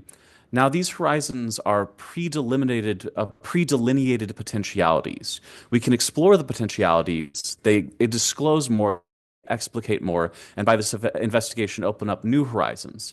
There's, in some ways, I think, an infinite horizon to exploring the things in this way. We can infinitely roll the dice, and we can infinitely, in some ways, investigate the dice. But that infinity is bounded within a determinate structure. The die will always remain within the object of our investigation. So, like was said here, if this die I roll and it becomes a frog, that would be a very interesting broadening of its horizons, but I'd certainly no longer call it a die, right? It would require a new investigation of what the thing that I'm investigating is, at the very least.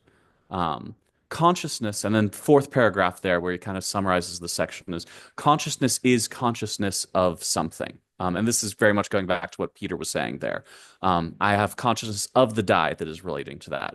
It is able to change into continually new modes of consciousness. I can roll the die an infinite amount of times, but that it does so only according, quote, to its horizon of intentionalities. Husserl considers the object as a kind of, and I like this word, pole of identity. I think that's really worth exploring what he means there, and I'd love the German scholars to kind of explore what that means.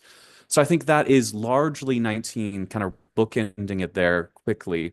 I think these 3 sections are really talking about the dice, and this is really where we get that notion of the horizon that's going on there. We can pause there and just wrap up on the dice, or I can move forward to 20 and kind of give some thoughts on intentional analysis. We've got about 15 minutes. What's your thought? Why don't you go ahead? Go forward. All right, fabulous. So as I said, I think what Husserl is doing is now that he's sort of laid the foundation with giving us an object to sort of roll around both in our brains and on our tables, perhaps. I find it very helpful to actually have a dice on your table and reading these sections. He starts, I think, going further into looking at the structures that are going on underneath the hood, as it was.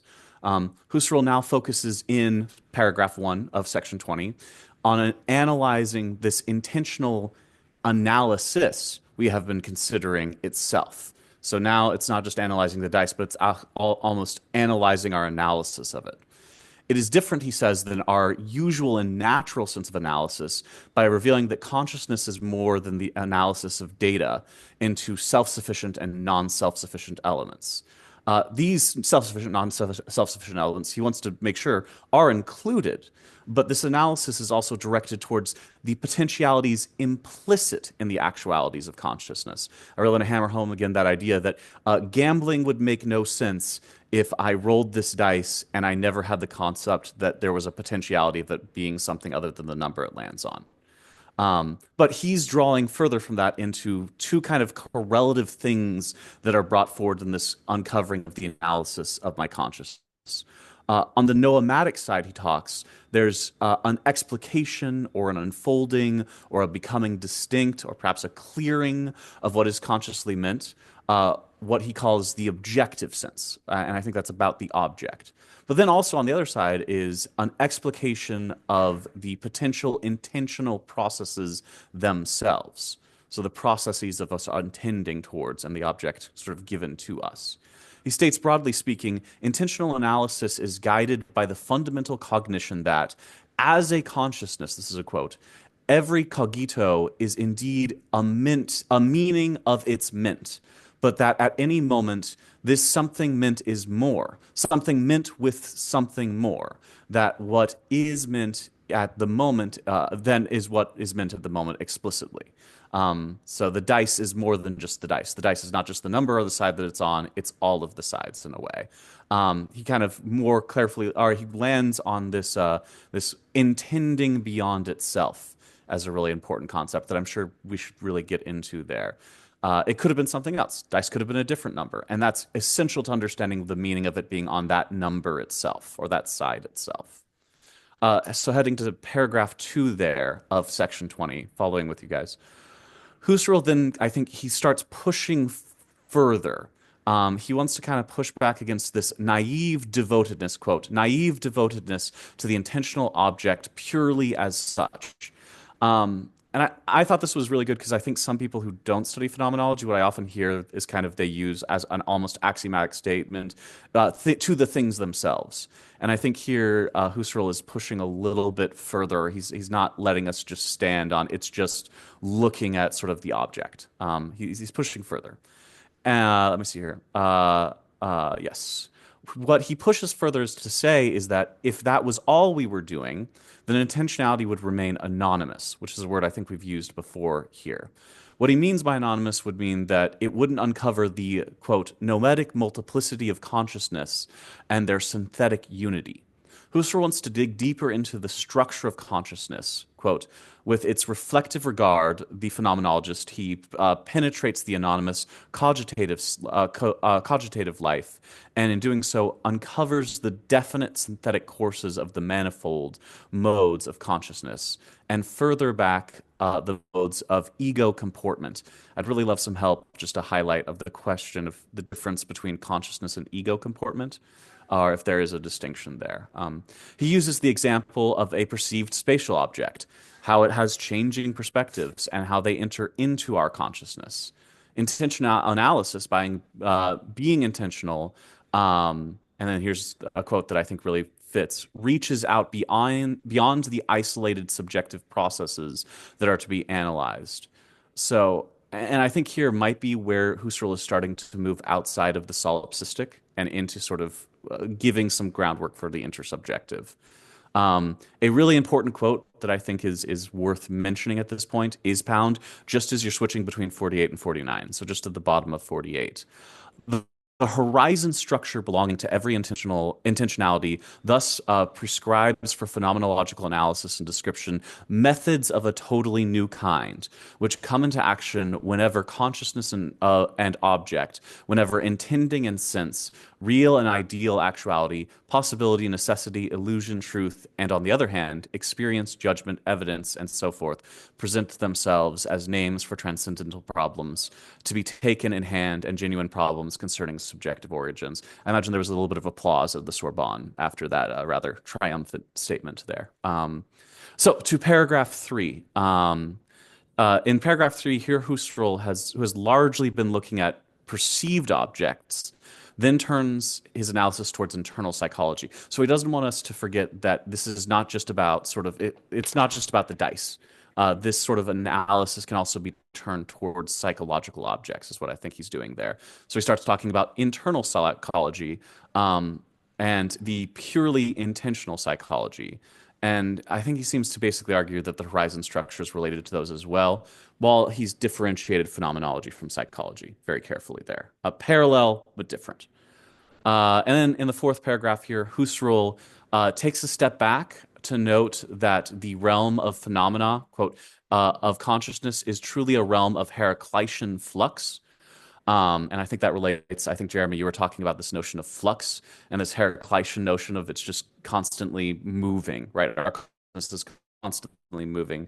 So it may be, he even I believe calls it folly in some ways because of this perception of consciousness, of making sort of the standard scientific tools we've used so far of the objective sciences a way of analyzing this. But Husserl ends, and I think he's setting up for the next section he's going into by saying that this project is legitimate, quote, since in the flux of intentional synthesis, an essentially necessary conformity to type prevails and can be apprehended in strict concepts. So that's sort of my treatment of just going paragraph for paragraph and trying to see what is the argument that he's developing and what's sort of the broad spectrum there. I definitely invite questions. I don't know a lot. This is my third reading of the Cartesian Meditations and a grad student. But if there were things that I missed there, I would appreciate those. Or if there's things that maybe you saw differently, that might be of fruit. So.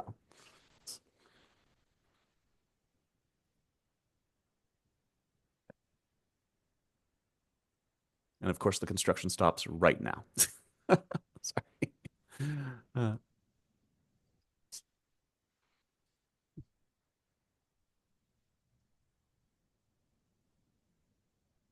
Yes, Julia. I have a question about the sort of. We can't quite hear you. It's like you're far away. How's it better? Better. Near the beginning of 20, how he says we're not taking a naive view of the intentional object. We see more than its meant features. And I was wondering, how can that be? And I thought of a passage from section 15. I can find, yeah, it's on page 36, I believe. How can we see more than what is meant if in 15 he says we're restriction to the pure data of transcendental reflection, which must be taken precisely as they are given in simple evidence, purely intuitively, and always kept free from all interpretations that read into them more than is genuinely seen. And so that seems to be a complete prohibition against seeing anything more than what is meant. And yet now in this section, we're doing that. How is that possible?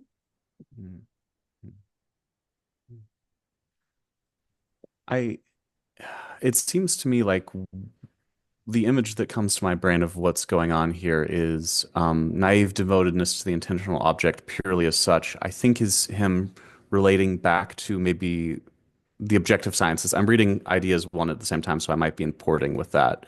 And he doesn't want to do that. But by bracketing those questions, I think he is allowing for a move into looking at these structures of consciousness. I don't think that's a very satisfying answer, but I think that is the move that he is making in broad strokes. I think you're right. Sorry, Christos, did you want to talk about this too? Well, I was thinking about this because you're talking about horizons and determinate. A notion that I really liked, and I don't know if I've used properly, is of an ampliative abstraction as opposed to reductive or aphoretic abstraction, where one can enter the object and again through this notion of participate in its kind of manifold forms or possibilities. So by knowing one can know its multiplicity of forms. And in that sense, one isn't interpreting, one isn't using one's own thinking to play with the object, but rather allows the object to disclose its manifoldness through its limitedness, which is in fact not truly limited, but appears limited in the instance of its kind of initial interface. By going into the object, one kind of opens up in the world of that object. Yeah. I think that's right, and I think that Evan was right to mention the ideas one. You're standing in front of a house. You really only have one slice of that house, as he says on that point where Julia, you were explicitly. You have only so much explicitly in view. Yet you do not see the slice, you see the house. So what is meant is more than what is given. Or rather, what is given is always more than what is adequately given.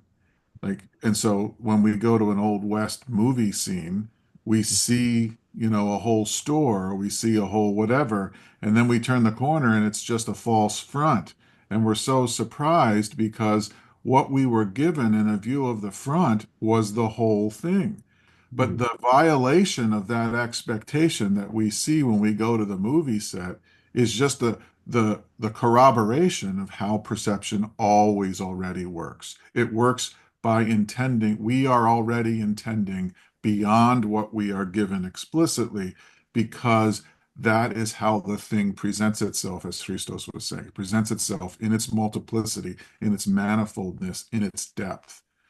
So anyway, but yeah.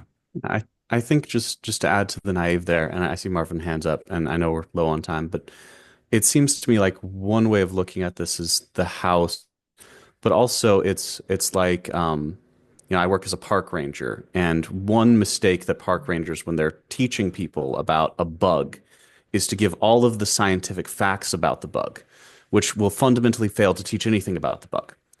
Because what one needs is to teach facts about the bug in such a way that connect to the consciousness of the individual who is perceiving the bug to create meaning of the connection there. So the bug no longer is just a proboscis with wings and legs, but those things are related to the notion of flying that somehow connects to the consciousness of the individual who now understands it as creating sort of further meaning. And so I think that's part of what's going on there is that if we're just looking at the objective, naive devotedness to the object, we forget that our structures of consciousness are also fundamental to the construction of the meaning of how we perceive said object. It's not just a bug. It is my perception of the bug. And whether I'm somebody who is arachnophobic or whether I'm somebody who is absolutely a lover of bug science, that structure of consciousness difference in my perception is going to fundamentally change the meaning of the experience. And I think he's designing the difference of the horizon of both of those being an option. But I think that's related to what he's saying. Marvin. In going through this section, I'm really struck by the way givenness, the meaning of givenness expands into like these hidden sides, and I'm curious why that isn't rather termed an assumption. So rather than to me, it feels awkward to talk about, oh, this Western building is given in its wholeness, and you turn the corner and somehow you revise the givenness. Rather, it seems much more natural to say, I'm given the front of the store and I'm assuming the whole store is there, and I turn the corner and I see my assumption is wrong. It's not that I have to revise the givenness. It seems like a very awkward way of talking. So, if it were an assumption, I wouldn't be disappointed or confused or surprised. So Mm. it's the fact of the experience itself, even within the emotional resonances that it Mm. has for me, that suggests that I don't approach things in the world by way of assumptions. I approach them by way of how they give themselves to me. Mm. And so the reason that it works, the reason movie sets work, is that they create them to look like the way in which givenness always already happens, right? So Right. it is a mirage, it is quote unquote magic or Hollywood or whatever it is, but it's going by the rules of the way things give themselves. And so, so Julia, you were right to say, but I thought we were sticking with the given as given, like that was the whole point of Husserl, and it is true. But the miracle is that things give themselves beyond what they give to this perspective that we occupy. And so the perspective that we occupy is always a view towards the whole of the whole from the very moment that we begin to perceive them.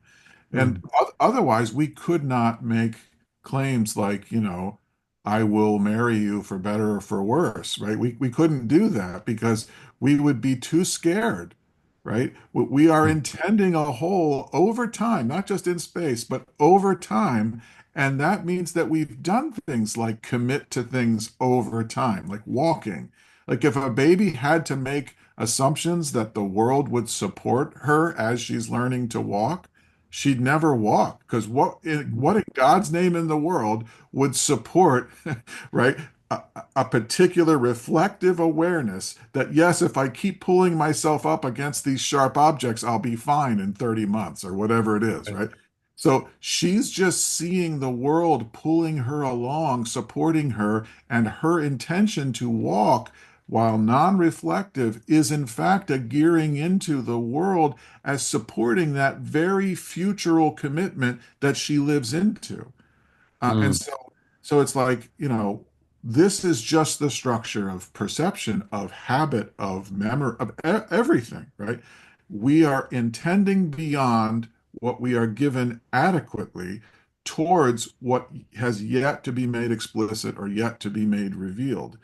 And it's really important that you ask this question because if we really are not doing this as a thinking move, but as an intuitive move, then that's why the thing in itself, right, the thing that presents itself has to be part of this process. Is why it has to be agential.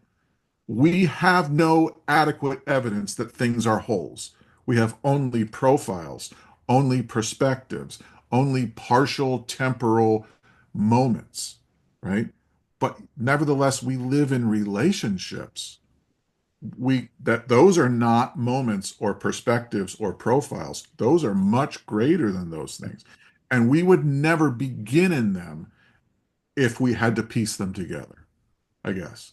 So that's why this is so important. Like, on the one hand, we have to stay true to the principle of all principles. We have to stay true to the givenness as it is given. But here, Julie is not wrong. He is extending givenness into what is given but implicit. That's Yeah. how I would answer. But I like what you're saying. That's how I Yeah, would answer. yeah. I think it really calls forward that assumptions maybe in a kind of more of a modern cognitive or psychological mode, they would talk about conscious and unconscious assumptions. So the fact of dimensionality is kind of becomes like a baby, a very infant might be actually forming, consciously exploring the sides of things, building up that becomes automated and hence an unconscious or at least subconscious givenness. Uh, but it's maybe a debate over terminology. If a unconscious assumption is the same as a non-direct givenness, but it could be explored, I suppose. Absolutely. So I just want to say I have to go, and I'm not in charge of the web thing. Olga is, so you all can stay. But before I go, I just wanted to say thank you to Jeremy and to Evan. I thought both presentations were excellent. I think Sally's and Julia's have also been really, really helpful. I would suggest that what we do is to keep thinking about 19 and 20. So Evan has brought us to, and really a careful paragraph by paragraph process is something that's really what I like to do as well. So I was really happy with that. Maybe we could continue to talk about 19 and 20 next time as a kind of bridge. And then I'll do 21 and 22 and the first two of the third meditation. And then Olga, you can do the remainder. If that works for everyone. I would, so like this is new for me. The first 2 years of the webinar were just me talking and people asking questions and stuff. So I'm hoping that this back and forth is working. It's working for me if it's working for you. And if it is working, would anyone like to do sections of the fourth meditation, which would be, about a month from now? And if you don't want to volunteer yet, you could think about it and just email me that you would like, and I can send you some sections that you might want to think about. Okay. Well, thank you so much. Again, please hang out with each other and with